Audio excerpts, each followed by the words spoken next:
everybody, welcome back to the Time Pass Podcast. This is your host, Ashika. Thank you so much for joining me today, you guys.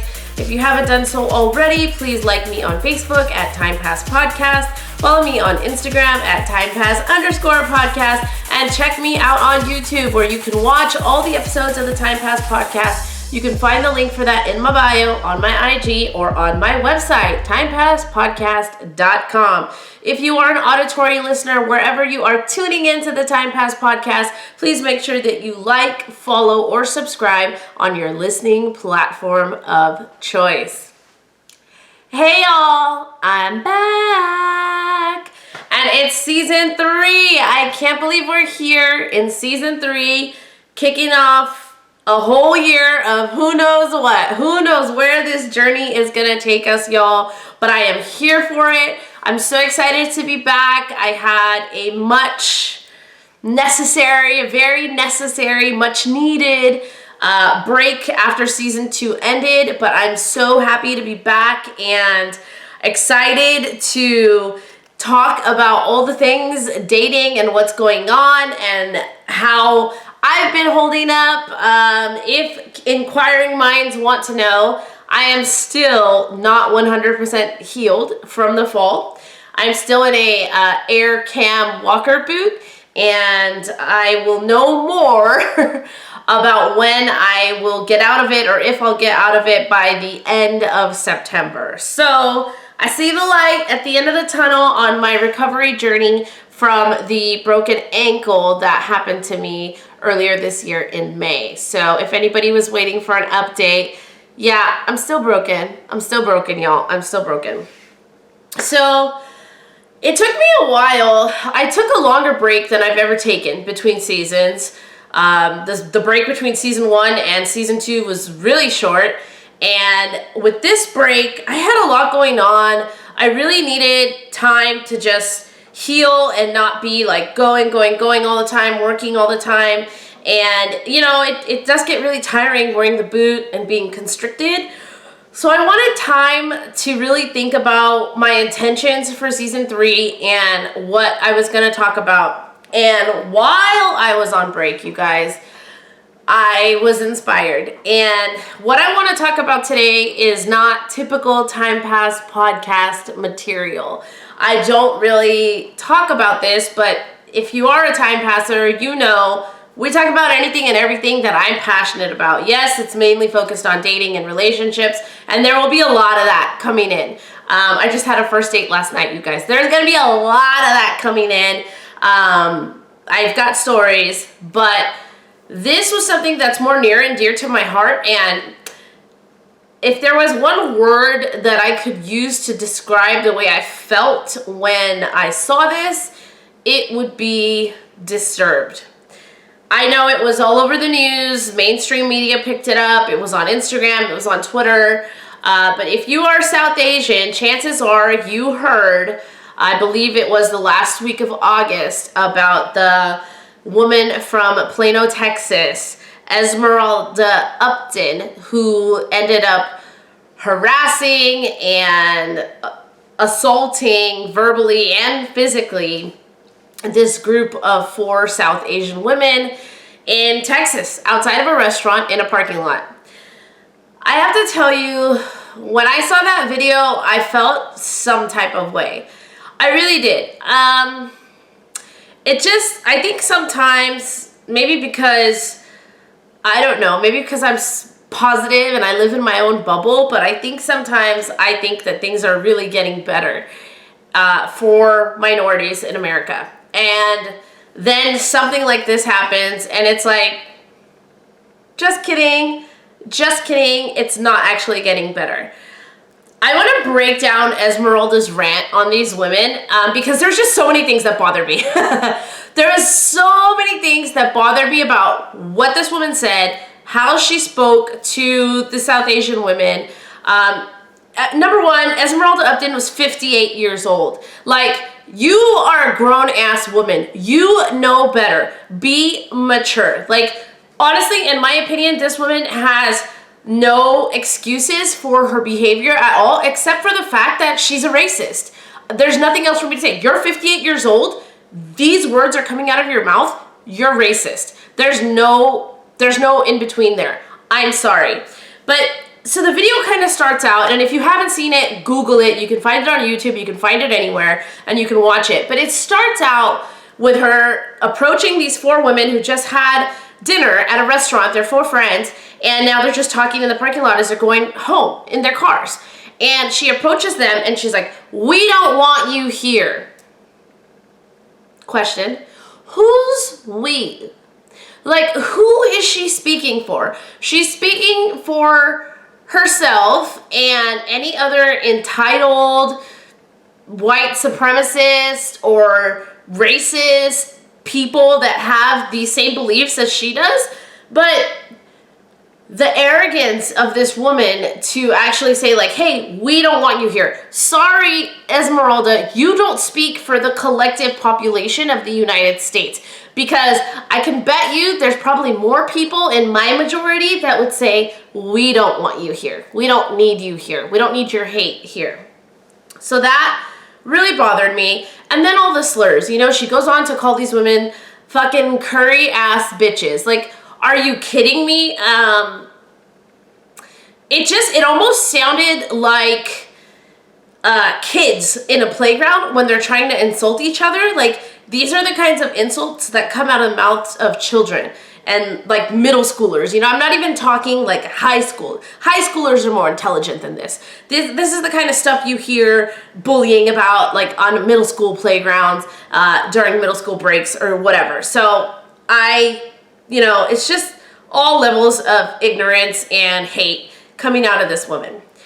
The thing that really got me and stuck with me, and it really bothered me, was that the fact that she goes on to try and defend herself when they call her white, and she says, I'm Mexican American, and I paid my fucking way here. Girl, you are a product of immigrants. Sorry, but you are. And let's get into this a little bit. What is an immigrant? An immigrant, according to Merriam-Webster, is a person who comes to a country to take up permanent residence. That's fine. America, the US, is a nation of immigrants, because a native, Merriam-Webster says, is somebody who is belonging to a person by birth or to a thing by nature. It's inherent. So there are no like Native Americans, except for Native Americans, indigenous peoples who immigrants came to America and took their land away. That was the whole concept of America and coming to settle. I mean, on AmericanHistory.edu, it basically says that the colonists, why did they come to America? They came to America because they wanted political liberty, they wanted religious freedom, and they wanted economic opportunity. I would argue that a large majority of the reason why so many people to this day still migrate to America and they want to become immigrants here are for those same reasons. Economic opportunity, religious freedom, and political liberty.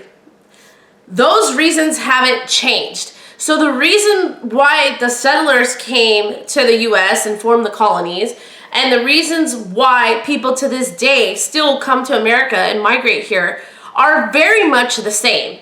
Nothing has changed except for our attitude towards immigrants. Oh, I'm sorry, I can trace my immigrant family back to the colonists. You can only trace your immigrant family back to 20 years ago. What the fuck does it matter? It's still the same concept. Like, that is really what irritated me about this woman. And the fact that she's Mexican American, like, oh my God, like, you are a minority, like probably half a minority. I don't know her origins, but with the last name like Upton, you know, Esmeralda definitely, but Upton, I don't think so. So I don't know if she married into that sort of white supremacist society, if she was raised that way. I have no idea. I don't care. I just know that it's wrong. And it just really bothered me that you have somebody who has immigrant origins, whose family came here for the same reasons that these Indian women's families probably came here, or they came here, yet she's somehow saying that she's more deserving to be in the US than these 4 women are. That, it really, really bothered me. And I didn't like it. And it was like, you know, she said, you know, these fucking Indians, they come to America because they want a better life. They're obviously not putting a great life in India. And I'm like, that's why everybody leaves their original country. I don't think anybody is born somewhere and lives there for a majority of their life or a part of their life and decides, I want to live somewhere else. There's usually a catalyst that gets them to start thinking about leaving where they are for a land of better opportunity. And America has stood as a land of opportunity since its inception. Like, that is what America stands for. So for the fact that this kind of comment, these kinds of comments were coming out of this woman's mouth, it really bothered me. And the other thing is that she says, I'm a Mexican American, but I speak English. These women in the video, they were all speaking English. And I think that a lot of people who have this mentality about people that have an accent or speak multiple languages, it's really small-minded, because you don't realize that there are so many benefits to knowing and speaking multiple languages that open your mind up, you know? And it's like, I will read them off to you, okay? People who speak multiple languages, it expands their mind and worldview. It opens them up to new cultures and diversity. Guess what? People who speak more than one language are more open to other people who speak more than one language, because we understand that the world is diverse. It boosts confidence, it increases self-esteem, and career-wise, there's an advantage. And it's so funny because to me because this woman says, you know, she's a realtor. We find out that she's a realtor, right? And she says, you Indians are fucking everywhere. And I'm like, is there some South Asian realtor out there that she was like competing with and really mad because maybe she lost a deal to him or something? And so she's like taking it out on these 4 women. I don't know. But yeah, guess what? We are everywhere. There's a lot of us. And it just really bothered me. And the other thing that I think is really small-minded is the American language, the American English, so to say, is not without its own accents. PBS says that there are a basic 3 to 24 or more different accents or dialects in American English. So, and we can hear it, right? We hear it when we hear somebody speak who's from Boston, right? We hear that accent and we know it. We hear somebody who's from the South. We hear that Southern drawl and we know it.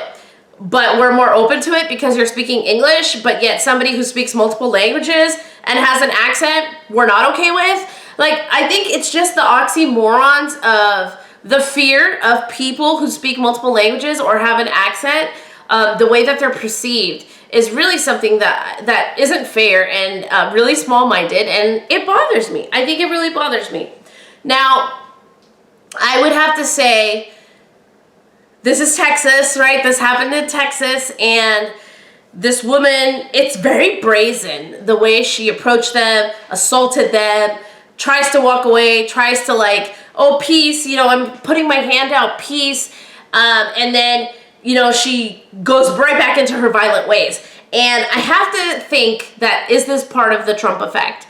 Like, we know, I think back in 2020, there was a study, I think by the FBI, and they said that hate crimes had increased to 20%, you know, during Trump's reign of terror. And I think what it ended up doing is, because he had all these opinions, or has all these opinions of people of different races and ethnicities and origins, and kicking out immigrants from, you know, building walls and shit, like kicking out immigrants from this country, what it did was just, if anybody had those sorts of thoughts themselves, but were maybe keeping it to themselves and not being so vocal about it, not acting on it, when he became president, it was like, oh, somebody that thinks like this can be the leader of a powerful nation?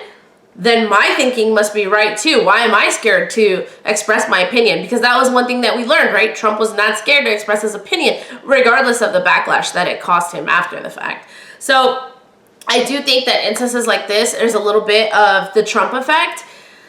I think the other thing that really bothered me is we're in this brown wave, right? Hassan Minhaj called it the brown wave, I think, in one of his Netflix specials, where all these people are, you know, now becoming famous, and we have, you know, we've got Lily Singh, we've got Falguni Shah, we've got Riz Ahmed, we've got Priyanka Chopra, Dev Patel, Simone Ashley, Aziz Ansari, Hassan Minhaj himself, Nimesh Patel. You've got all these South Asians, Vice President of the United States, Kamala Harris.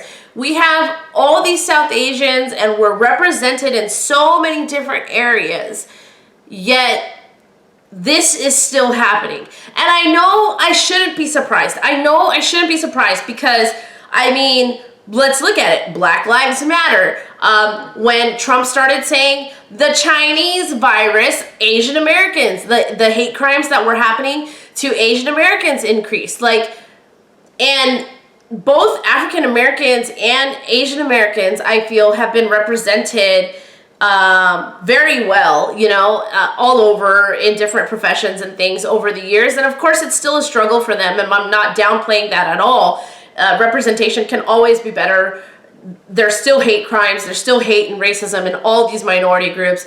But with the brown wave happening, it kind of feels like our moment, right? It feels like the South Asian moment, and then something like this happens.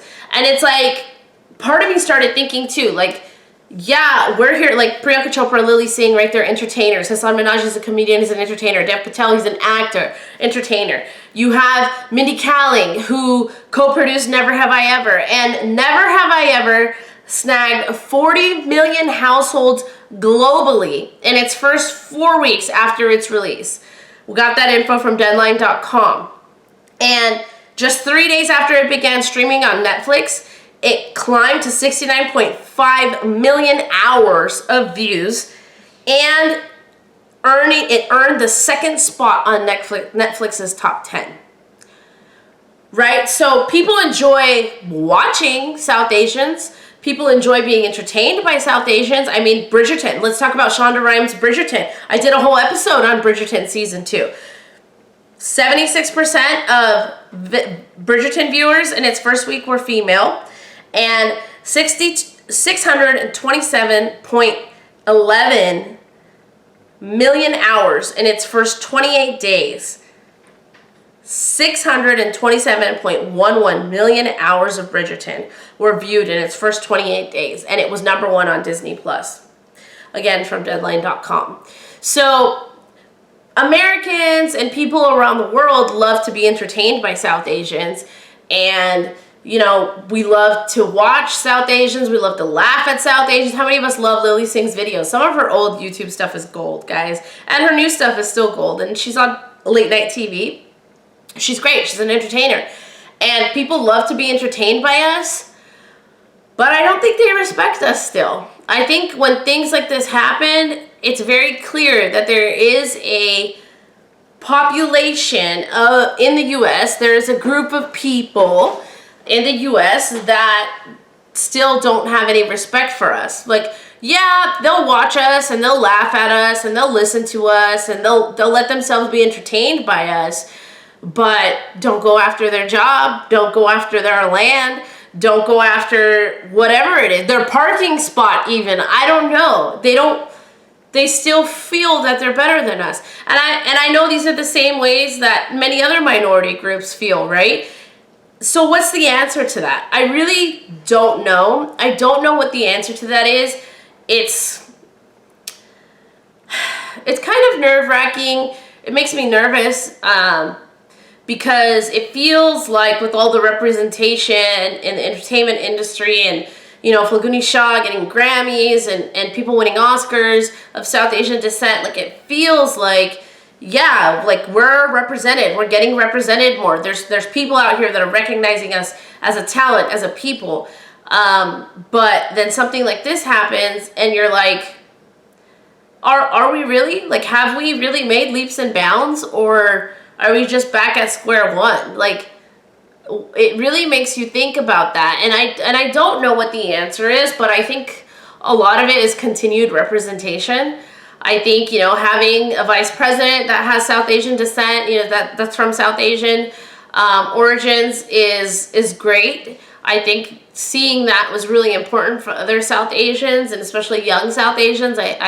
I made a big deal about it with my daughter, you know, knowing that, hey, there's a South Asian woman who's vice president. Huge win, right?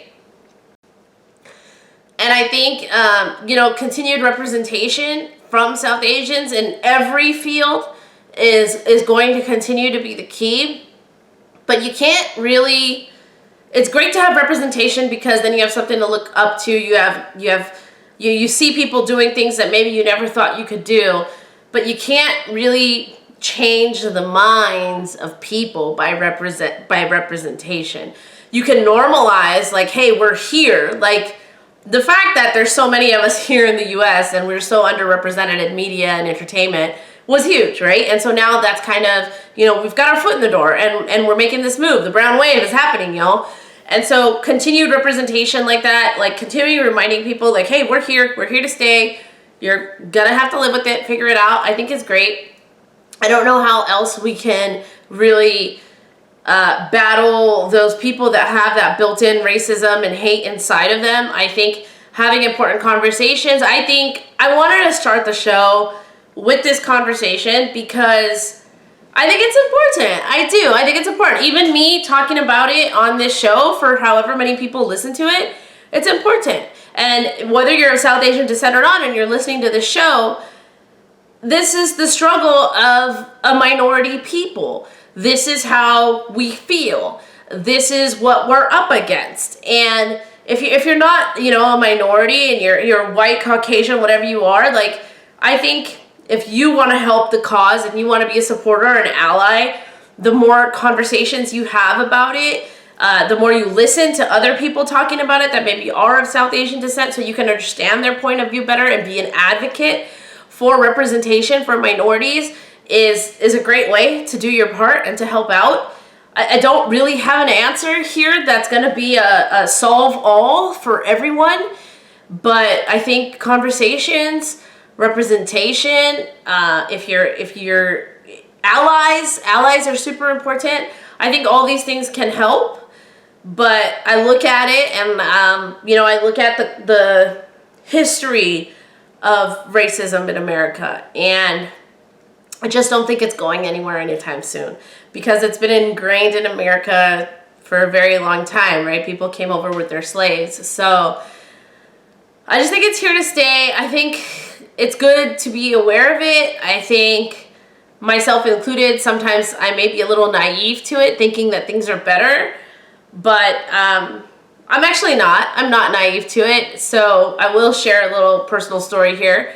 So I told you guys that I went on a date yesterday, right? So as I was waiting for my date to arrive to the brewery where we were meeting up, I got there early and he was traveling from a bit far away.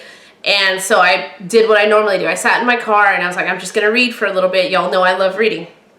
So I was reading and people are coming out of the brewery. I have my windows down and I could hear, and there's this man, Caucasian male, and he was leaving, and then I guess his friends had just showed up, and so they ended up talking like right outside my car window across the street so I could hear. And he was like, yeah, we were gonna go here, but they're having like a Cholo festival. And I'm like, you know, I kind of smiled. I kind of was like, a Cholo festival? Like, what is this guy talking about? It kind of made me laugh, you know, a little bit because yeah, I'm thinking he's joking, saying it. I don't know how he's saying it. I don't understand the context of it. But then he keeps talking. And his reason for calling something a Cholo festival was the fact that he went to another brewery and the streets were lined with classic cars and lowriders. He knows nothing else about the people that were there except for the fact that there are a bunch of lowriders there, and automatically racial profiling it and connecting it to Cholos. Not really the case, bro. There's plenty of people who like lowriders. Like, that's like classic racial profiling. Also, so the city I live in, and it has kind of like this old part of town, and that old part of town has been known to be a little racist. And I guess I don't notice it so much, or I notice it, but like I said, I'm naive to it a little bit because I'm a female. So when I walk into an establishment, you know, I'm me. I'm happy, I'm bubbly, I'm smiling, I'm talking to people. I'm very non-threatening, I feel. And I have a knack for talking to people and trying to make them comfortable and make myself comfortable. So I've seen it happen before when I've walked into a bar and maybe the bartender hasn't served me right away or passed me up a couple times when I know it should have been my turn, and I'll just sit and I'll wait, and I'm patient like that. I sit and I wait, and I'm like, when they come over to get me my drink, I try to make conversation. I try to, you know, engage them and let them, hey, I'm just a normal person. Well, after we left the brewery, we wanted to go grab like a real drink, and there was this bar that was right there. And we drove by it, and I looked in, and it was pretty packed, and it's known to be kind of a racist establishment, I would say. It's known to be rough like that. And that's probably where I experienced it, where I like walked in and maybe didn't get served right away. And the guy I was with was like, oh, do you want to just go in there? And I was like, let's see. So I parked the car because there's a few bars on this street. And we checked out a couple of the other bars, and as we're getting out the car, I hear there's this altercation happening outside between two Caucasian males, and they're yelling at each other at the top of their lungs. And I'm a very, like, I travel alone, I'm very aware of my surroundings and my environment, and when I think something is trouble and my gut's telling me it's trouble, I'm not gonna go. So I turned to him and I was like, we're not gonna do that. And he's like, what? And I'm like, we're just not gonna do that. You know, my date did have a little bit of an accent, super intelligent guy, like engineer, super intelligent, like having conversations with him were great because he's lived everywhere. You know, he's from India, he's lived in Australia, he's lived on the East Coast, and now he's here in California, so he's really intelligent, but he does have a little bit of an accent. And I just knew him looking the way he looks, walking into this bar and trying to do like the chivalrous thing and be the man and order the drinks and do all that. And people were already not really able to understand him. He's a little soft-spoken. I just knew it wasn't going to be good news. And so I said, we're not going to do that. And so I took him to another establishment that I know is much more diverse and open to all kinds of people. And we had a fun time there. But so it's there, you know, I'm aware of it. It happens. And the fact that I even had to have that thought process in my head, it was funny because when I was at the other bar, there was this Asian man there, and he ended up striking a conversation with us. And I ended up telling him, he's like, oh, what'd you guys end up doing here if you were over there? And I was like, well, we were going to go to this place, but then I thought twice about it because X, Y, and Z. And so then he goes on, and then my date was like, well, I was like, hey, let's just go in and see what happens. And he's like, you know what? I agree with both of you. I agree with her because I know exactly what she's talking about because he's a local. He lives here. And he agreed with him because he was like, I know exactly what you're talking about. You have a right to be in that establishment. And I'm like, yeah. And so then he goes on to tell us this story of how he walked in there one night alone and ended up having 4 people approach him and just say, hey, you're not welcome here. And then he ended up, you know, doing what I do, essentially. You know, I never get threatened like that, but doing what I do and just like making friends with them. He ended up buying them around or whatever. And then they were like, oh, you know, you're cool. Like, this is cool. And he ended up telling them, like, I didn't buy you around to prove to you that I'm cool. Like, I just didn't want you to bother me. And I wanted to have a fucking drink. Like, and then he ends up calling, like, his friends to roll deep and show up to this bar. It was just, they didn't get into a fight or anything, but he was telling me his experience. And kudos to him for sticking to his guns and, like, you know, staying there after people try to kick him out. But the fact that this stuff still happens, you know, I think sometimes we don't really think about it or think it's going to happen to us, but it's happening every day. Like I said, I myself knew that we should not go into that bar while I was with this man last night because I knew it would be not good for him. I knew that. And the fact that minority people have to think this way and have these sorts of conversations and think about it, and then when we met that Asian American and he just kind of cemented to me the fact that, oh, I knew it was going to be trouble if we went in there. It's all very surreal. And so I don't know. Are we really making leaps and bounds here? I think baby steps is the way, and conversations and being aware of your surroundings and finding allies. If people feel a certain type of way, try to be an ally for minority groups, because there is such a thing as white privilege, and not everybody has it. So I don't know. This whole episode was inspired by Esmeralda Upton and the ordeal that happened in Texas. I don't know. I guess, I mean, I was born here, right? I was born in Southern California. So I'm very much an American. And so to see people of my own origin and essentially me even, you know, be treated differently because of the color of our skin or where we come from, is surreal a little bit, but it happens every day. It happens to other minority groups all the time, and we hear about it, but we don't really talk about it until it's on the news, you know? And I think maybe having these small conversations like the one that I had with the Asian American man at the second bar last night, just kind of helps with awareness and helps, you know, solidify things, and it helps it helps getting it out. It helps talking about it and raising awareness and trying to find allies that will help you out. I think, you know, it's an interesting thing. That's all I got for you guys today. I know that's probably not what you were expecting for a season 3 premiere, but I felt really strongly about this. I did. I feel very strongly about this.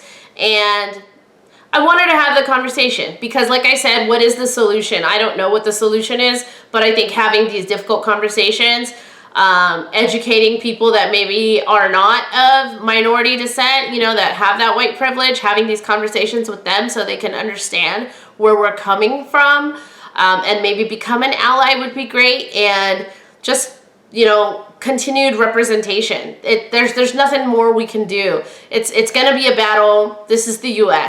Like, racism is deep in U.S. culture and a lot of people. And I think baby steps is the only way we can really do it. And anything you can do to help the cause would be appreciated.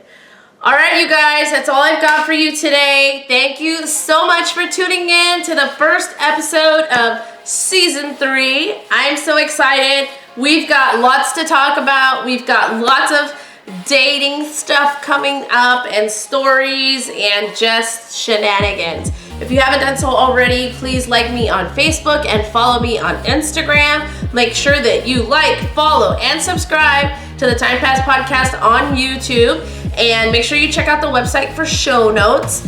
If you enjoy listening to me, you're a Time Passer, you couldn't wait till I came back, do me a favor and share this episode, especially this episode, you guys, just talking about this sort of racism and how we can work around it.